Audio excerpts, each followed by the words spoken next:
Hello, magandang hapon. Magluluto tayo ng gulay. Tawag nito sa kanila bulanglang. Ayan po.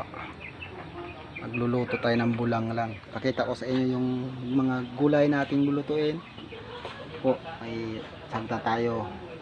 May ano na tayo? May piniritong tuna.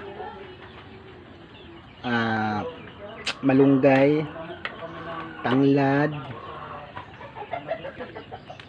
malunggay dahon, may okra tayo, kunti lang okra natin sa ayaw ng asawa ko, sitaw, pitas tayo, kalbos, lagbate.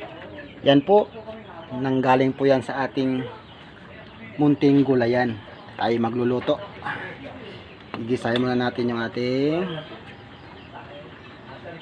bawang. Ayan. Bawang natin.